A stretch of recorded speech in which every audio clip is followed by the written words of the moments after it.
second amo. Di ganun pa rin yung naging lifestyle ko, inom dito, inom dyan, kami nila nila Daisy, gano'n.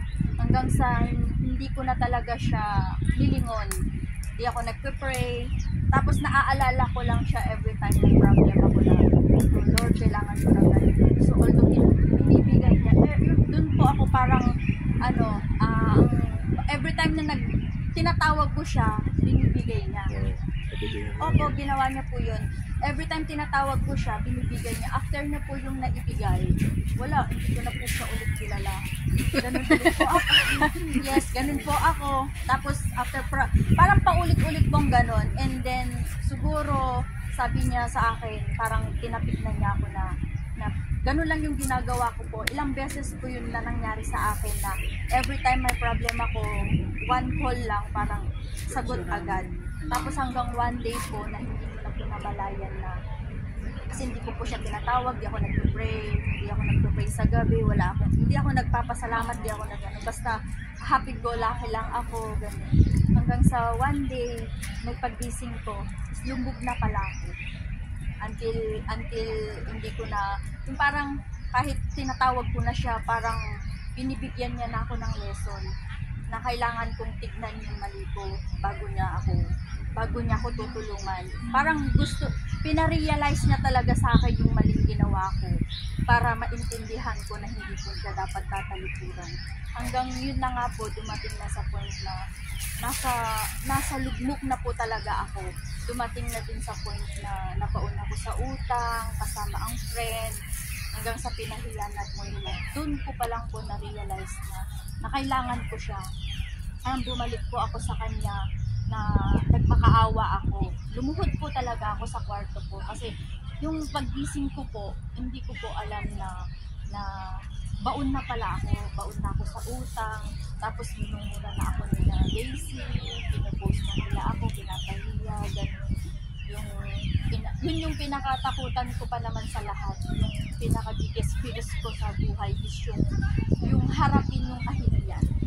Parang sabi ko, paano ko haharapin yung kahihiyan na to? Kasi parang hindi ko ako sanay na mapahiya. So parang dun ako takot na takot, hindi ko alam kung anong gagawin ko. And then, yun lang, naglumuhod lang po ako sa bed ko, umiiyak po ako kung anong gagawin ko. Hanggang sa parang binigyan niya po ako ng, may isang tao siyang ginamit na tulungan niya ako nung time na yon. So, na-solve yung isang problem na yon. And then, after that, yun na, sunod-sunod na po yung problem kasi hindi po ako nag-church noon, hindi na po ako nag-Tuesday. Hanggang po talaga sa dumating sa point na na-terminate ako. So, bumalik po ako sa church, ulit.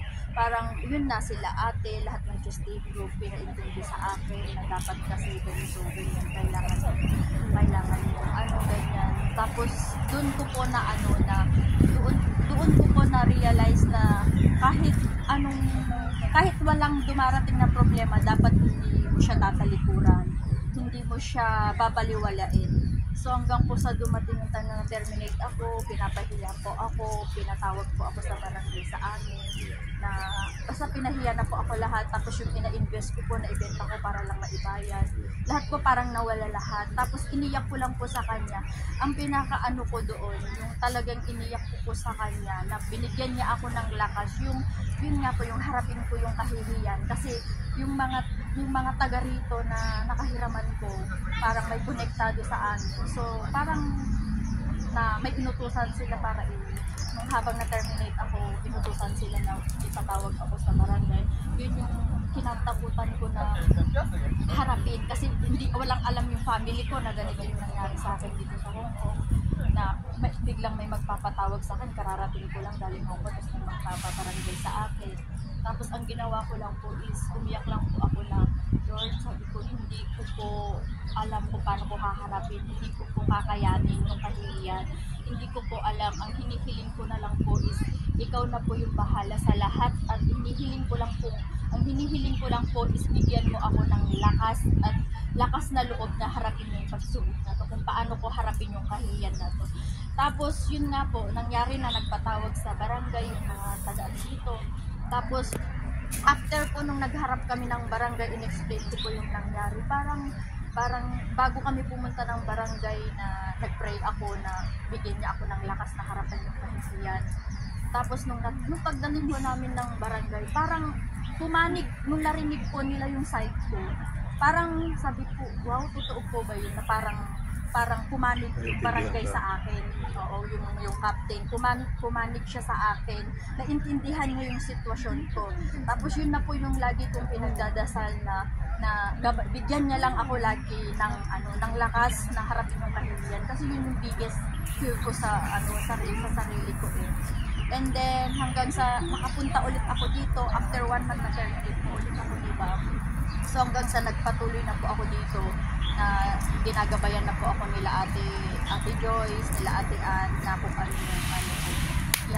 yung dapat kong gawin. Hanggang doon na po ako natuto na hindi ko dapat siya kalimutan or talikuran. Kahit wala man darating na problema sa akin, dapat hindi ko siya tatalikuran. Tapos matutong manalangin, yun yung natutunan ko din kasi hindi po talaga ako paladasal, hindi po ako marunong magdasal. Yun yung lagi kong sinasabi na hindi ako marunong magdasal. Pero kapag may problema ako, tinatawag ko siya, parang natututo ako. Tapos yun na po, naging okay na. So binigyan niya ako ng another chance. Yun na nga po yung ipag-amo ko na binigay. Kasi nung nasa refuge po ako, nung na-terminate po ako ng huli, hindi na po dapat ako maghahanap ng amo. Kasi ang sabi ko nun, sabi ko uwi na lang ako kasi nagpalit na lang ko ng home ko. Tapos meron akong kasama sa refuge na may nakuha siyang naisiksik sa sofa sa refuge na papel na nakalagay sa papel, ay may verse na nakasulat dun sa papel, siniksik dun sa sofa sa refuge. Nakuha nung isang kasama ko sa refuge. Tapos parang pinanghawakan niya yung verse na yon. Hindi namin alam kung sinong nagsiksik sa sofa sa refuge. Pinanghawakan niya bago siya nagpa-interview. Tapos nakakuha siya ng amo. Tapos shinare niya nung nagde-devotion kami nila Ate LB. Shinare niya yon. Tapos binasa lang namin. Binasa ko lang din. Tapos pero sabi ko pa rin sa isip ko, hindi na ako maghahanap. Pero yung agency ko, sabi niya, may interview bukas, magpa-interview ka. Pero hindi na ako bumabangon nun sa refuge kasi gusto ko na lang umuwi. Tapos sabi ko sa isip, parang tinutulak niya talaga ako. Then sabi ko, eto na lang yung ko, kung itong amo na to na mag-interview sa akin, is pipirmahan niya ako on that spot.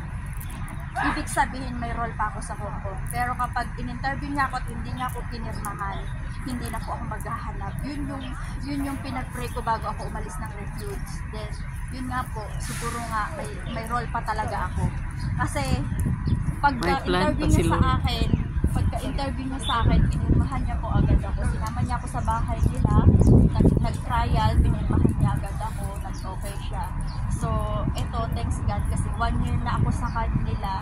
1 year na rin, 1 year din po ako na hindi nakaranas ng parang pinapagalitan. Parang ang smooth ng buhay ko sa kanila. Although nangangailangan pa rin ako ng pera, pag nagsabi ako sa kanya, hindi po siya katulad ng ibang amo ko na anong gagawin mo sa pera? Siya po, pag nagsabi po ako nung time na kababalik ko kasi pa rin ako ng mga binabayaran ko, nagsabi po ako sa kanya, parang okay, ganun lang po. Ganun lang yung sagot niya, hindi siya nagtatanong. Bakit? Anong gagawin mo? Ganun, hindi po siya ganun. Never na din po ako pinagalitan. At lastly po, yung about po dun sa tithes, yun nga po, lagi pong sinasabi ni Ate Joyce, ay ni Ate Anna, na mag-tithes kayo kahit magkano lang kasi malaking bagay yun na magiging sa inyo, magiging maluwag ang pera sa inyo, magiging maluwag ang blessing sa inyo. So sabi ko sa isip ko, imbes na yung tinitira ko na bakit hindi ko na lang i-tithes kaysa ibibili ko sa bagay na hindi naman muna dapat bilhin. So last lang po, siguro 3 months lang po, mag-4 months na po po. Ang ginawa ko po, parang iniisip ko yung sinasabi ni Ate Ann na pag nag-tithes ka magiging maluwag yung ko, kahit marami akong binabayaran. Kasi ang hirap magpakawala, diba? Pag lalo na po kapag may binabayaran ka, ang hirap po talaga. Iniisip ko na yung kita-tithes ko, bakit hindi ko na lang ibayad. Pero nung sinubukan ko po yung sinabi ni Ate Ann, so ang ginawa ko po, kasi wala po talaga matitira sa sasorin ko, half lang po yung binibigay ko. Nag-share lang po ako ng 20% lang, ng ano lang po, pagka-ano. Bali 5%. Kasi 10% ang tithes eh. Bali 5%. Ganun po yung in-start ko. Parang unang tithes ko po, ang laki po ng impact niya sa akin. Kasi po, ang nangyari po, every sahod ko, yung mga nag-aabang sa sahod ko, yung tipong magbabayad ka na nga, pagkatanggap yung bayad mo, minumura ka, yung ano to, bakit ganun ako, PI ka, ano ka, ganito, ganun po talaga sila sa akin, literal na, pag makikiusap ka, na bakit ito lang, bakit ganito lang, bakit ganyan lang, sabing ganun, PI ka, ganito ka, ano ka, ganito, yung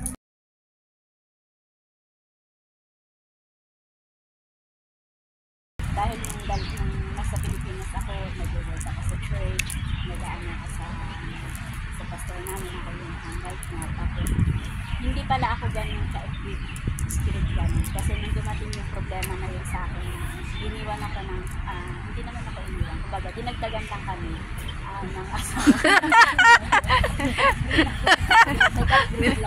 Nagdagan. Naramdaman ko lahat ng kinitimtim kong gali. Nakakala ko okay lang ako, naiintindihan ko kasi nga hindi ko rin alam na ang taas na pala ng pride ko, hindi ko alam. Yung parang kaya ko to, malakas ako. Yung parang nakalimutan ko si Lord. And then hanggang sa last ang dami ko pa nung sinabi na kapag nag-Sunday ako, mag-aaral ako sa church. Kasi ang alam ko nun, Sunday lang meron pwede mag-aaral sa church. And then binigay naman sa akin ni Lord, naging Sunday yung day off ko, pero yun pala yung naging way din na mas pinalituran ko si Lord. Dahil nung nag-Sunday ako, hindi na ako nag-church kasi parang ang dami-dami palang tao sa Sunday. Mas lalo akong naguluhan ng ayoko ng maraming tao, ayoko ng maraming nakapaligid sa akin kasi hindi na ako approachable ng tao. May attitude kasi ako na nanimili lang ako ng Kaibiganin. So, yung mga nangyari sa buhay ko, alam ko it's my choice na lumayo ako sa Lord na hindi alam ng family ko. Every time na kakamustahin nila ako, ang alam nila okay lang ako, lagi ako nag-church, but di nila alam, totally hindi na ako nag-church for 4 years. Ako hindi nag-church. Talagang ang buhay ko na parang yung may mga pinaranas sa akin sa Lord na pinakita niya sa akin na siya lang yung kailangan ko. Na sabi ko nga, kailangan ko pa pala itong naranasan para makita ko yung gusto niya sa buhay ko. Para ma-realize ko na siya lang yung kailangan ko. Kasi ang naging impact ko kasi sa akin na pagkakahiwalay namin ng asawa ko. Nag-pretend ako na kaya ko na lalaki ka lang, kaya ko kahit wala ka. Nag-pretend ako kaya ko, nag-pretend ako malakas. Ano may san? Deep inside, hindi ko pala kaya ko. Kung ano-ano naman pumapasok sa isip ko, kung ano-ano nang ginagawa ko sa buhay, na natuto kung sa alang hanapin yung pakiramdam ko na magiging kalma yung pakiramdam ko. But without my knowing, yun yung naging start na napalayo ako sa Panginoon. Doon talaga naranasan na namatay yung spiritual life ko. Yung dating active ako na nasa Pilipinas ako, na gumagana ko dito sa Panginoon. Doon talagang, pag wala na talaga sa iyo yung Holy Spirit ng Lord, wala ka nang pakialam sa iyo sa Pilipinas. Parang naging isip wala ko na lang. Ako yung naging party ko. Ako lagi ako sa Ali. Ali. Drinks ko na yung Medellin. Yung naging gano'n na yung buhay ko. Yung hindi ko nagawa sa Pilipinas. Dito ko nagawa. Para lang ipakita sa asawa ko na kaya ko na malakas ako na yung dati mong pagkakakilala niya sa akin. Bait. Sumusunod sa kanya. Sumusunod sa magulang. Parang dito pa independent ako. Pero very time ko lang sa Panginoon. Yung sabi nga diba, pag mahal tayo ng tatay natin, talagang disiplinahin tayo. Gagawa siya para tawagan niya. So, pinarana sa akin ng Lord yung napakatinding problema sa buhay ko na nag-attempt talaga ako tumalon sa bintana ng bahay ng anak ko. Pero yung time na iniisip ko yun, sinabala ko yun kasi yung bed ko, pag inopen yung bintana, pwede ka na tulog. Ganun ka open yung bed ko. Pero doon ko naranasan yung parang may lumamak sa akin. Hindi naman ako nag-pray, basta nasa isip ko mag-developmental lang ako. Gusto na talagang parang tapos na lang. Hindi mo nasa isip ko that time. Pero nung talagang nag-kumikit na ako ganyan, parang biglang lumakas sa akin. At may biglang sa akin, mahal kita na taga ako pinisa ng tubig na malamig. Iyak lang ako ng iyak. Hindi ako tapos makatulog na Panginoon. Salamat po kasi pinaramdam sa akin na kahit pala iwan ako ng tao, iwan ako ng asawa, hindi na ako iwan. And then that time, kinabukasan, ang unang pumasok sa isip ko si Ate Joyce. Hindi ko alam, wala ko sa akin, bigla siya pumasok sa isip ko na, ate, pinag-Tuesday na ako ng amo ko.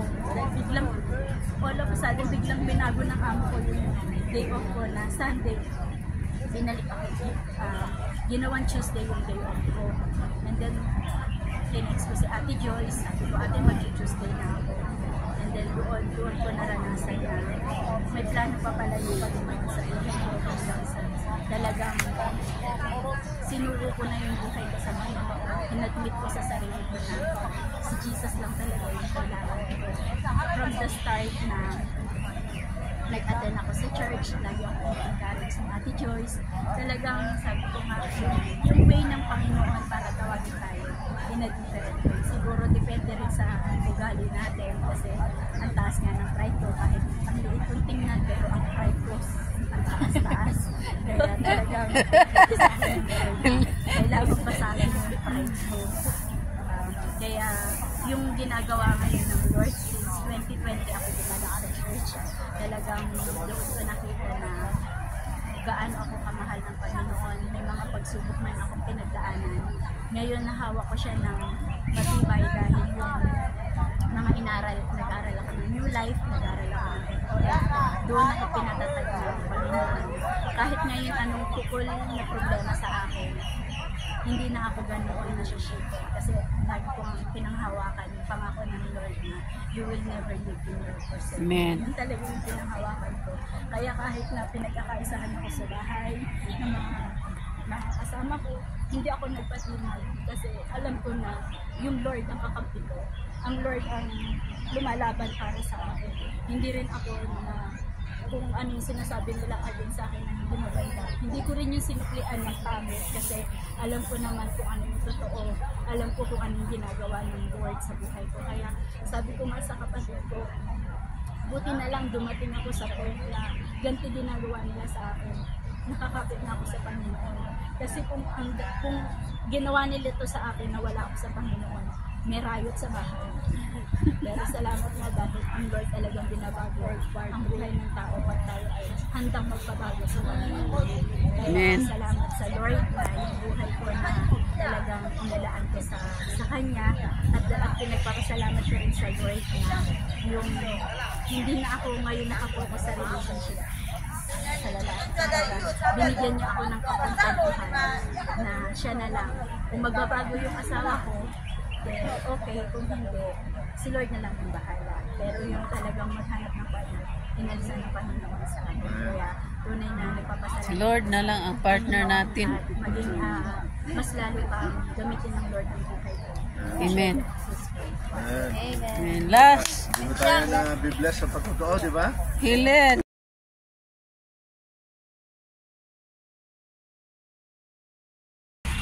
Share ko lang po yung Sige lang, sige lang.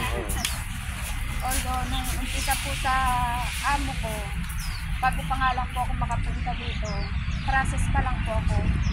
Bali, umuwi po kami ng probinsya ng asawa ko para dalawin ng mga anak ko kasi po pinaaral. Na pauwi po kami na disgrasya po kami. Pa-slide, nakamotor lang po kasi kami umuwi ng Pizaletan. Pray ako na, Lord, pagkawang ko pa ako. Kasi po kami na sana maano ng control pa rin ng asawa ko yung ginawa po ng asawa ko. imbis na malaglag kami sa bangin kasi pa-court po, in-slide po ng asawa ko kahit maghanda sa awa naman po ng Diyos.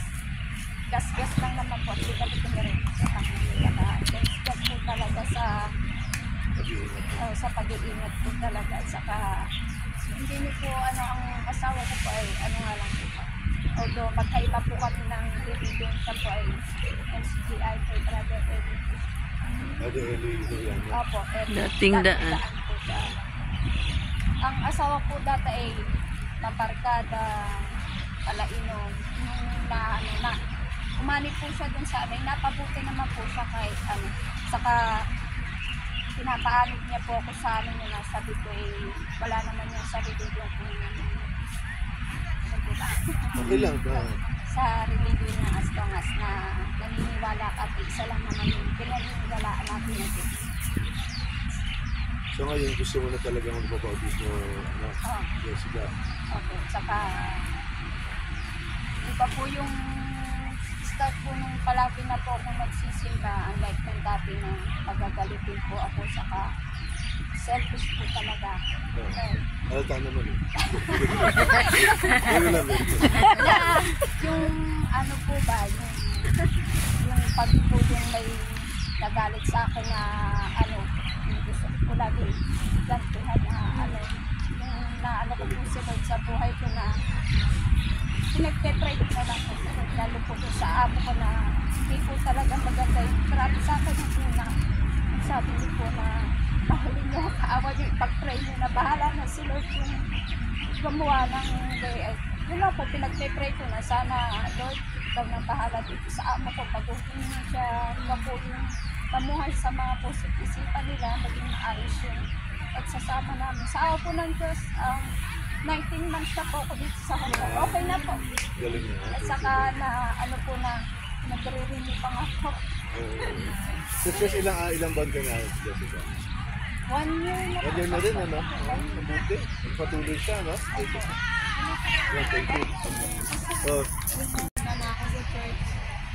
Doon naging komportable naman ako. Napil ko naman na tama ko. Tsaka lalong mapapalapit ako kay Lord. My business. May apply ko sa sariling buhay ko. Yung aral, yung study natin. Kaya yun, yung gusto ko ipagpatuloy yung mapapalapit talaga. Mga pagsubok sa buhay, mga araw na si Lord din naman nagbibigay sa atin para makilala natin siya, hindi natin siya nakalimutan. So, siguro binigyan tayo ng mga pagsubok. Mga paski, marami din akong mga pagsubok na napagdaanan. Kasi, di ba, matanda na rin naman ako. 39 na siya. Sa 39. 38 na ako. 29 ka na pala? 39. 38 na. 38. Bata pa siya. Wala ka ba? 43 na nga. Kasi maliit Pero siya. ang matindi pagsubok ko talaga sa board dito sa Hong Kong. Naranasan ko nung matubig sa utang. Yung utang na hindi naman sa akin, tapos ako nagbayad. Yun yung greatest ko na napagtagumpayan ko. Nasabi ko si Lord naman kung naman sa akin. Para si Lord yung kapit kamay ako na hindi talaga ako bibitaw. Hanggang sa nakaraos ako, yun. Yung sabi ko, pag si Lord talaga yung makapit ka talaga sa kanya, hindi ka niya talaga. Amen. Yun lang yung akin. Yes. So, ganun pupunta tayo dun sa dagat.